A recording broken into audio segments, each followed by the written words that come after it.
Hello, it's 9 p.m., August 24th, 2020, and welcome to the weather update. Some scattered thunderstorms around the area today, but Long Island mostly didn't see anything. However, this was a storm that was actually over Smithtown, and it was like a storm that formed over Smithtown, and then it expanded over out to Port Jefferson around that 347 corridor, that Route 347 corridor. Just took a couple of pictures of it here. Here's one. This was around probably 4:15, 4:20, and then here it is again. This is from Rockville Center. Here it is again, like a little more toward a quarter to 5, and you can see how it developed into a pretty nice single cell thunderstorm there, but it was very localized. And then we had a really amazing sunset tonight as well. Quite an amazing sunset tonight as well. And it got a lot warmer tonight too. And the downside of it being is that in my alley it's 86 degrees. It's still 86 degrees outside my window right now, which really sucks. And we're looking at some of the current temperatures out there. It's not really that far off from the actual temperature readings. It's 84 in Carl Place, so it's a very warm night.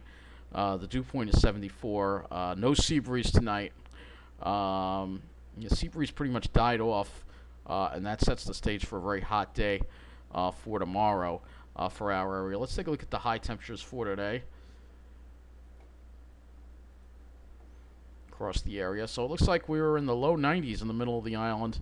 Out in Suffolk, you were in the upper 80s. Out toward central Suffolk and eastern Suffolk, and then the Forks were in the mid 80s. South Shore was in the mid 80s. Central Park did not hit 90. Looks like it was 89 there, but I'm sure LaGuardia got up to 90. And again, not loading. I don't know what's going on. Now, this site is experiencing slow issues. It's amazing how everything is failing this year, right? 93 degrees was the high at LaGuardia, 88 at JFK. And if we go into New Jersey, where you still can't dine inside, you'll be dining outside with a 93-degree high over there at Miller Air Park near Toms River, and it's still 84 out there right now. So, brutal night out there, and it's really ridiculous how warm it is. But let's talk about these tropical systems. Marco is barely anything, so I'm not even going to spend time with Marco. It's a tropical. It's barely a tropical storm at this point. It's all about Tropical Storm Laura. And this is the one that we really got to worry about. And we're going to look at some of these graphics here from the National Hurricane Center. But first, let's read the public advisory. So, the hurricane hunters are investigating it. Heavy rains and flash flooding are continuing over western Cuba and the Cayman Islands. Location is about 22.1 north, 82.8 west, about 140 miles east of the western tip of Cuba. Maximum sustained winds are 65 miles an hour. It is strengthening. West-northwest, it's moving west-northwest at 20 miles an hour, and its minimum central pressure is 29.47 inches, or 998 millibars.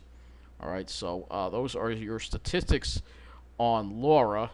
Let's look at the warning cone that the Hurricane Center has put out, and you will see that once it gets done with this landmass over here at Cuba and the Cayman Islands, it's going to strengthen and pretty rapidly. And it's going to become a major hurricane with a landfall probably sometime Wednesday night into Thursday. And there's hurricane watches now in effect for much of Louisiana, west of New Orleans, into eastern Texas. They've been keeping this track, and you'll see when we look at the models that the models have shifted the track back east a little bit again. Tropical storm watches are in effect for Louisiana coast out to New Orleans, and also in East Texas. But still a very threatening type of situation, and the remnants could affect our area sometime on Saturday, perhaps. We could use the rain, but we'll have to see if we get to see that. First, we got to deal with what is Laura right now. So this is Laura right here. Some really good convection going on. I know it doesn't look all that organized, but it will get itself together once it moves out over the ocean and away from this landmass. Marco, I mean, not even going to look at Marco, I think, at this point. We could, but Marco is really, not really much to Marco. In fact, I don't even know if they even have a thing for it yet. This is There's nothing here. I'm not even going to load the image. It's gone, pretty much. This is where the center would be, and there's not even any convection. So it's really falling apart. It's like I said, it's all about Tropical Storm Laura right now. So let's go take a look at the models here and take a look and see what they do with Laura. We're going to look at the GFS, and you'll see once it emerges over the water tomorrow, it's going to quickly strengthen, and it's going to become a pretty intense hurricane here. It has it down to 952 millibars, every bit of a Category 3, maybe even a Category 4. But you notice the GFS has now shifted the track again more east with the landfall closer to Louisiana and away from Texas. And it kind of goes in between those two major cities there of New Orleans and Houston. So maybe any densely populated areas might be spared. But, of course, this track is subject to change. And that's the thing. And then you can see it takes it up, and it still has it pretty intense, even has it very wrapped up even when it's in inland quite a ways too, which is unusual. Here we are Thursday, and it's still slamming eastern Texas and Louisiana there inland, and then finally it starts to weaken, and then maybe we'll get some remnants of it when it combines with this low pressure system that moves through on Saturday and then leaves us on Sunday. So we'll have to see what happens with that. When you look at our weather, you'll see we do have a nice high building in, so after a brutal day tomorrow, we're going to have a nice, comfortable day on Wednesday, and then the humidity starts to return as you see that ridge start to kind of come back briefly. But that is what it looks like with Laura as far as on the GFS. We're going to go and look at some of the other models now as far as Laura's track goes and wind speeds and all that stuff. You know what, let's look at this site too with Laura here. Just back to Laura here. Look at these models here, and they seem clustered now in this area. So there's a clustering, which is good. That means it's a little easier to predict now.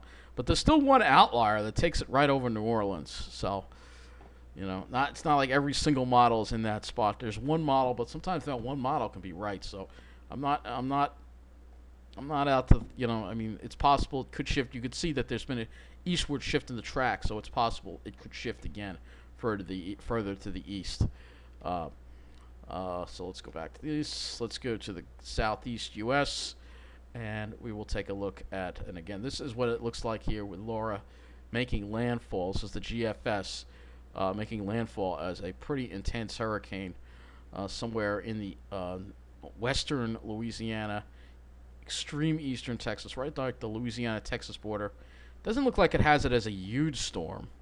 Let's look at the moderately sized hurricane. Not really a big hurricane in area, but the winds will probably be pretty bad. So let's take a look at the wind speeds here on this as it makes landfall, and you can see, yeah, they're way up there. So this would be a really strong Category 3, maybe even a Category 4 hurricane when it makes landfall. Who knows? Maybe it might even surprise us and be a Category 5 like Michael. And then it kind of comes in and kind of weakens, but it takes a little time for it to. So I think the whole state of Louisiana has to worry about this now. It seems like it's got his eyes once again on Louisiana. So that's definitely not a good situation right there. But we will look at some of the other models. Let's look at the NAM. Look at the NAM 12 kilometer because that's the only one that's going to go far enough out. So this is the NAM 12 kilometer. Not quite as strong as the GFS, but the landfall is around the same time. That overnight period, like around midnight Thursday, making landfall right there, right on the border. So they're in agreement on the track of this. You can see it, they're in agreement on the track. So that is what the NAM has.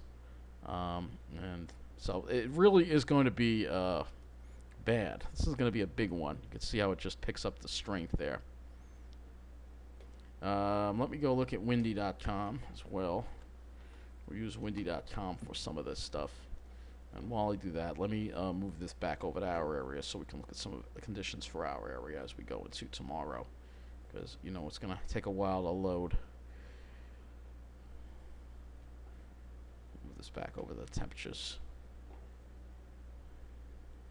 I have to move this back a little bit. Oh, so use windy.com to look not our area. That's kind of an instinctual thing to do. And by the way, the radar, there's not much on the radar. All the thunderstorms have fallen apart right now. So here is what's left of Marco. Not really much. Very disorganized. And again, this is the Euro model, and this would be a Laura right here. And already Laura has some pretty strong winds, so it's pretty strong tropical storm, as we know, and it's going to become a hurricane. So if we go to tomorrow afternoon, you see how fast this thing moves too. It's already in the middle of the Gulf, and these are sustained winds. The European has sustained winds, still maybe not quite hurricane force yet. I mean, the Euro might be a little too conservative with this, so we're going to look at some of the models, the different models here. Let's move this along. Here it is, Wednesday morning. It looks like it's got a sustained wind at 66, and it does tighten it right before landfall. There you go. So it tightens it up right before landfall. This is what the Euro's doing, and landfalls it right at that border, right between Beaumont and Iowa. It looks like, and this could be pretty bad. So, but it's very compact. The area of the winds, you'll see that the area of the high winds is very compact. So as it strengthens, it kind of tightens up a little bit. It becomes like a smaller storm in area compared to the way it was. But we'll look at the wind gusts now on the Euro. All right, these are the maximum winds, and I think this is a little more realistic using this with hurricanes. And you can see here, yeah, every bit of a hurricane by tomorrow afternoon. It will certainly be a pretty respectable hurricane. Here we are Wednesday morning, and yeah, 90-mile-an-hour wind gusts, but 90 mile an hour. I figure the maximum sustained wind's going to be around 90 miles an hour. Even though the other thing is supposed to be sustained winds, I find this more accurate when it comes to 106 mile an hour. So pretty good Category 3 storm right there, developing there.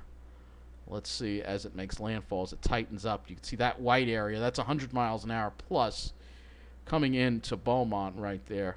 And look at that. It actually strengthens it right before landfall, which is devastating.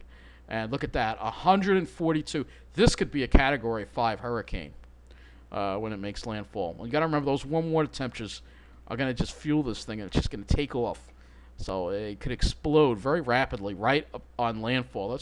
That's what the European model has. This is really very bad. And this is overnight, Wednesday into Thursday. This is really a bad situation for Louisiana. And then it finally starts to weaken here. But wow, I mean, this thing is really, even when it's in Arkansas, it's still going to be producing winds of up to 60 perhaps 50 to 60 miles an hour, because this is going to be like a Cat 5. At least that's what the Euro seems to think. So very disturbing to see this. Let's go to the, and let me also look at the waves too, because that's another thing that we got to look at too, because I'm sure those waves are going to be something else. There's going to be a lot of flooding. Yeah, 20 footers at least. Could be a storm surge of up to 20 feet possible. So this is going to be really intense.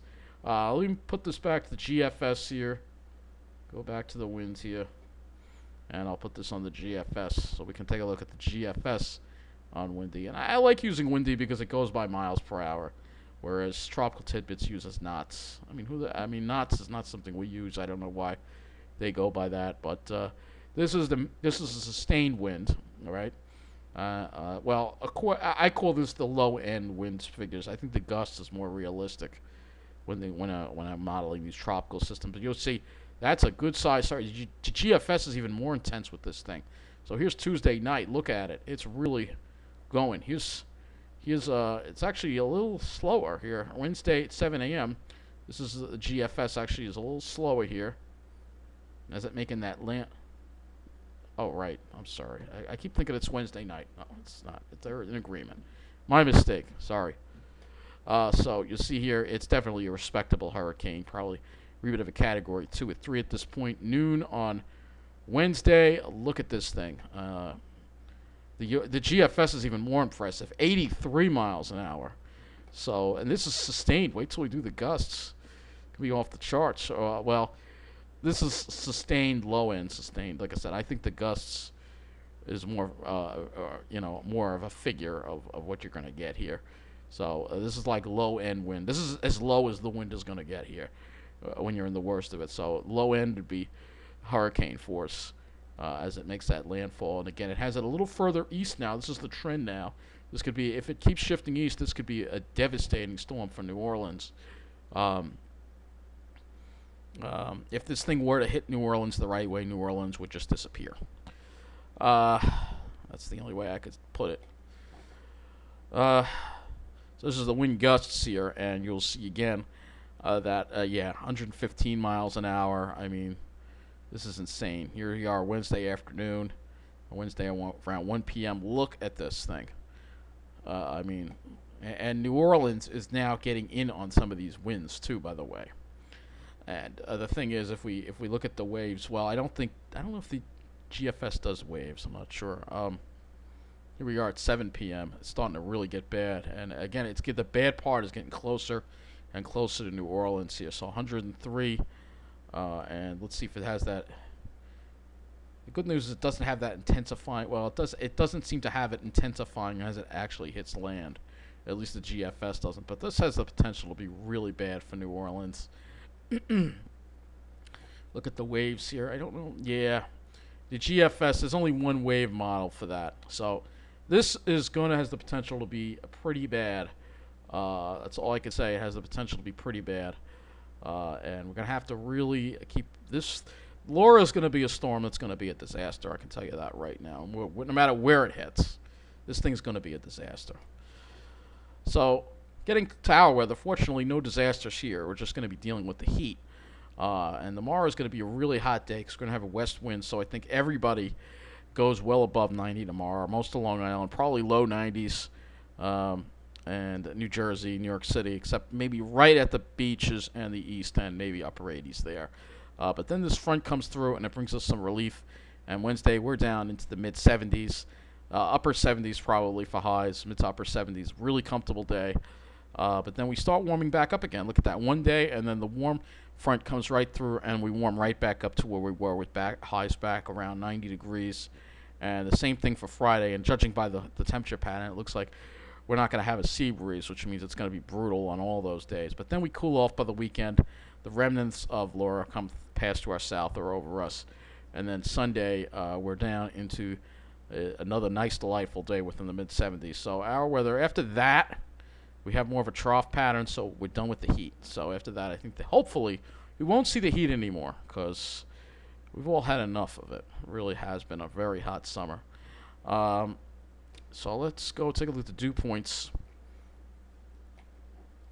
Of course, I feel the GFS underdoes these dew points. But here you go, and I'm putting the dew points in so you can see the arrows coming from the west. That's why it's going to be brutal. Here comes the dry air. Boom, you can really see it there. Dew points drop into the 40s on Wednesday, but it doesn't last long. And by Thursday, the dew points have risen again, and we got that west flow again, which is going to kill us both Thursday and Friday, 2 brutal days right there, until the front comes through and passes through on Sunday and brings us some relief from these high dew points and temperatures. So let's go ahead and look at the NAM for the dew points, because again, I kind of like looking at the NAM.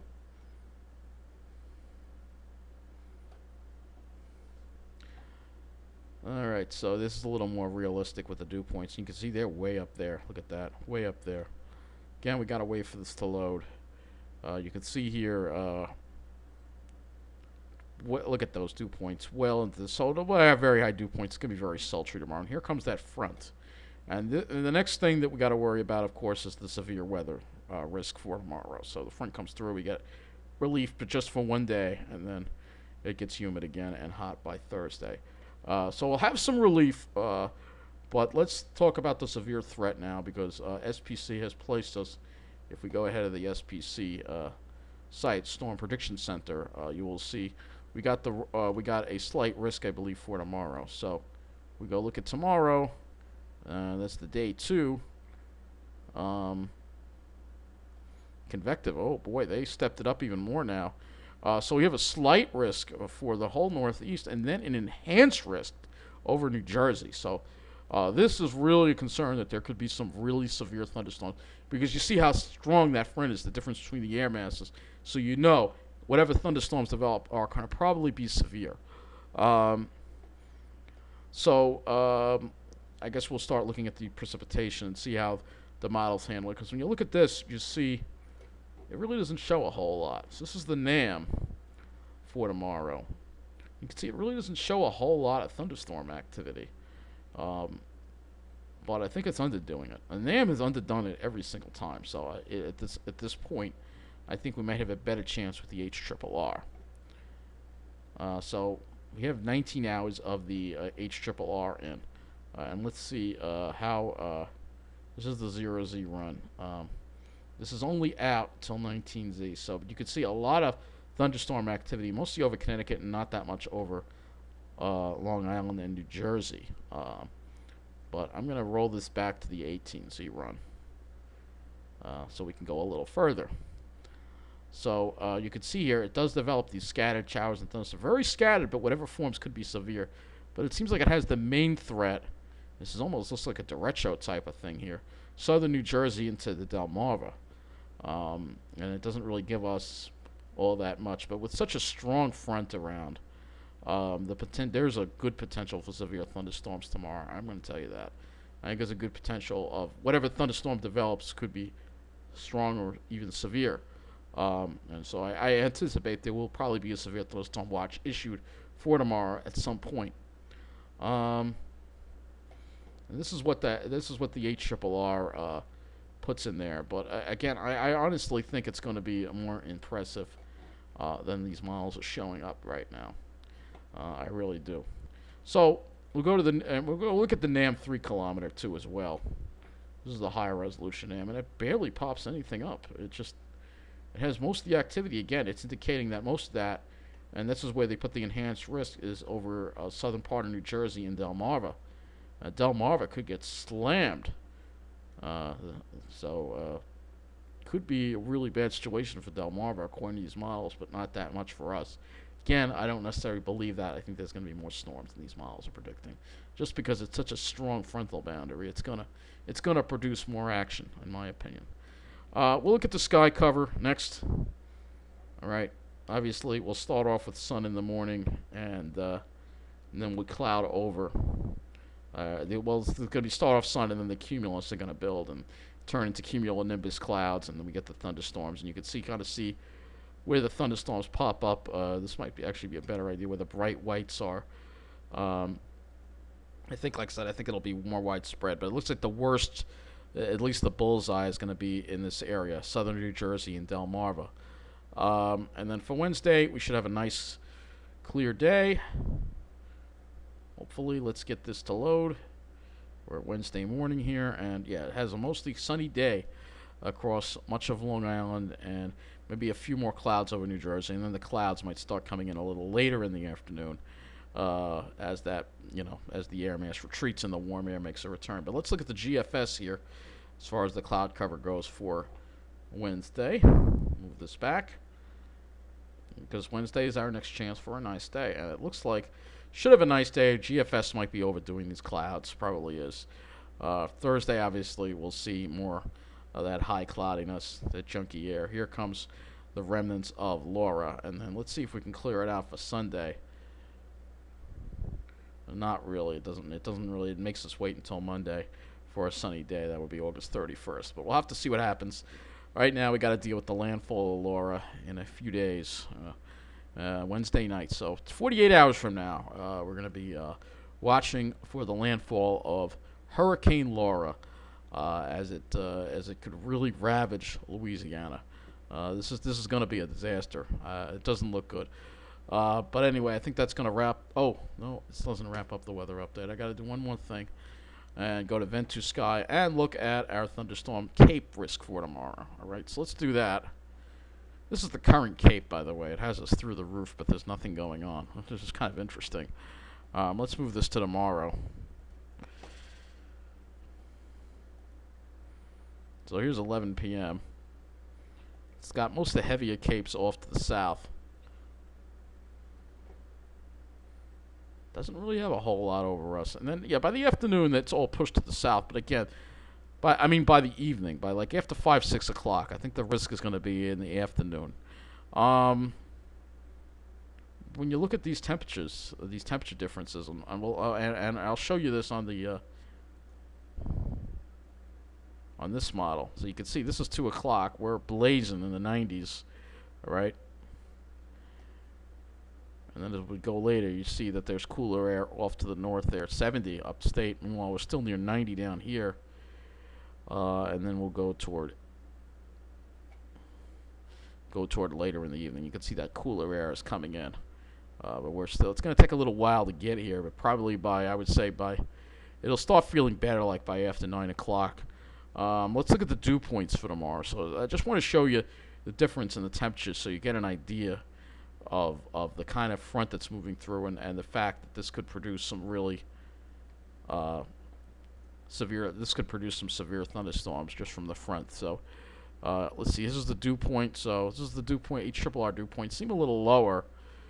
I'm trying to find if there's a strong boundary that would set up. So yeah, you can see that there's a strong boundary over here. So wherever this boundary sets up, like I said, you have that drier, cooler air, which is heavier than the warm, humid air, come in and lift it up, and that could produce some really severe thunderstorms. So models, I think, are underdoing it. So just be on the lookout for thunderstorms tomorrow. Then a beautiful day on Wednesday, and then the landfall aura Wednesday night into Thursday morning for the Gulf Coast somewhere, probably Louisiana. Anyway, take care and have a good night.